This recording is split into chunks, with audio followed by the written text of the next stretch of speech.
Yo, Cycling Chef, magandang araw sa inyong lahat. Welcome back to my vlog. In this video, isi-share ko sa inyo yung aking bike fit experience this 2024. It's been a while since nakapag-post ako ng ganitong klaseng video, and it's about time para i-share ko sa inyo yung aking bike fit para sa 2024 hanggang 2025 season na. Although it's late, it's around third quarter na po ng taon ng 2024, it's not too late to have a great bike fit for one of the prominent at kilalang bike fitter dito sa bansa. I've been bike fitted by Frederick Martin Ilagans. Shoutout sa iyo, boss, Sir Martin.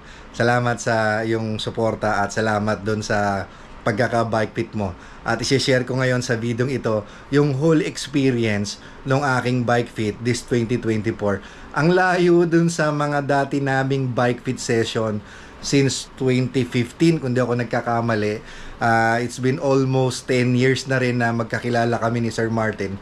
Although nung 2022 yata o 2021, siguro mga 2022, nakapagpa-bike fit ako kay Coach Mervin Santiago, which nagkaroon din naman ako ng good experience sa bike fit ni Coach Mervin. I don't have any issues dun sa kanyang bike fit, at ang binike fit niya nun is the old Factor Ostro VAM at saka yung aking Factor LS na hindi ko na nailalabas ngayon, at yung Ostro VAM na yun wala na since I have the new Factor Ostro version 2 at saka yung Factor OG. I decided to go to Frederick Martin Ilagan, which siya naman talaga yung original na naging bike fitter ko ever since.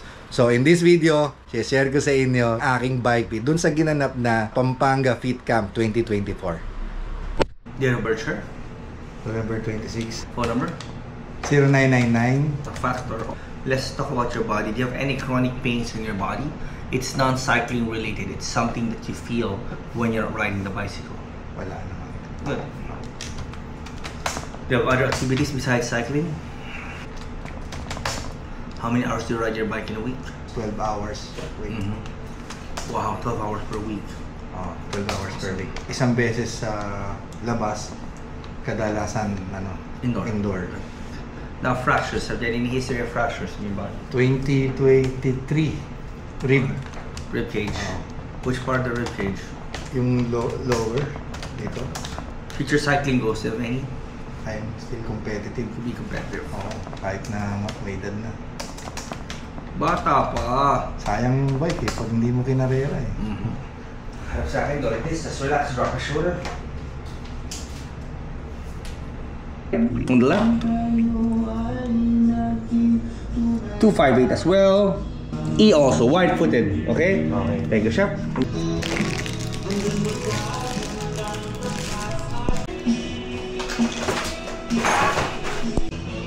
Nababag? Pakita yung bordido mo. That's right. Push.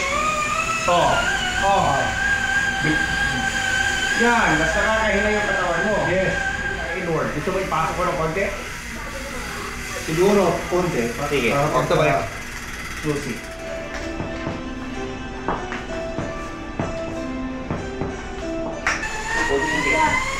Okay. Mas solid? Yes. Pwede na mo. Faster. Yan. Mas table. Faster. Bigay mo pa. Heavier. Yan. Straight. Feel good? And feel good job. Stop on the right. Dapat yung down and in Very first. good. Come on. From.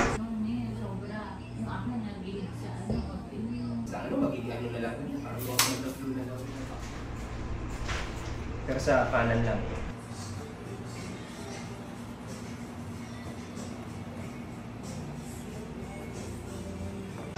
Okay.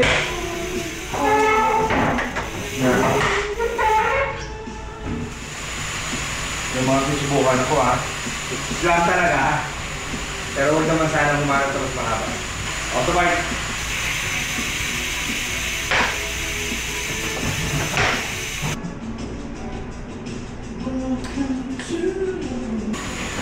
Okay. Okay.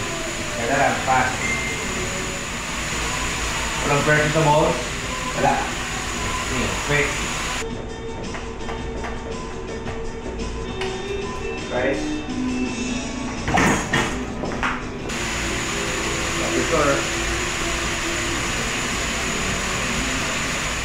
Octobike. Ito naman, balikan ng gagawin ko. Yung isa, binaba ko yung shifter. So, tataas ko ng konti shifter. Nag-pro dati sa Europe. Ngayon, okay. Okay. Faster.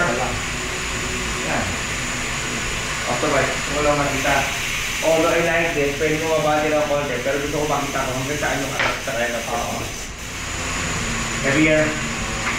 Heavier. Sila ko mabigat. Gusto ko makita yung dalawa ng konti. Faster. Push. Mataas. Mataas ko. Sobrang taas. Octobike.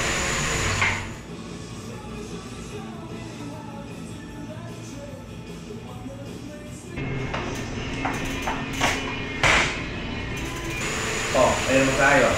Ito diba? Oo, tama. There you go. Push. And the hood. And the rivet. There you go. Push.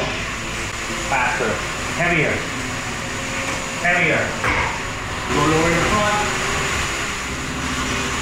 Tapos na po. Okay, retro. Thank you.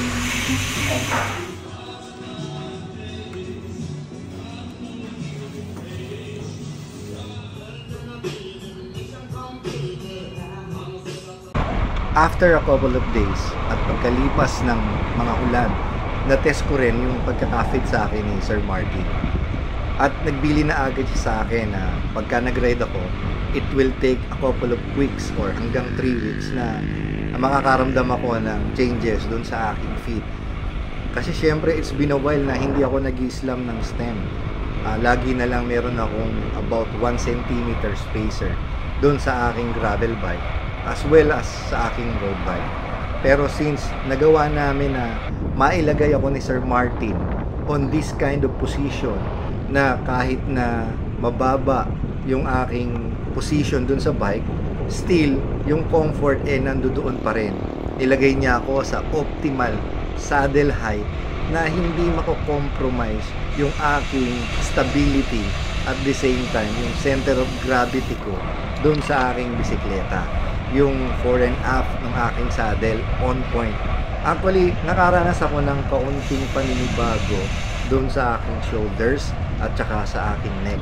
And after ilang rides lang, hindi man umabot doon sa 3 weeks na sinasabi niyang pataan okay na yung feeling ko doon sa bike.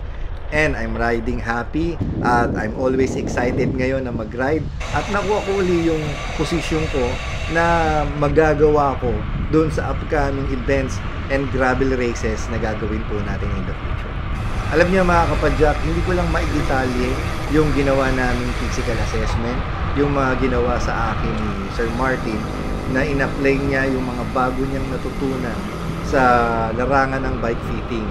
It's for you to experience kung talagang seryoso kayo sa cycling and even if you're not racing but you're doing long hours of riding your bike, for you to be efficient, I suggest i-try nyo yung bike fitting. Mas marami kayong matututunan dun sa the way he bike fit ngayong panahon na ito.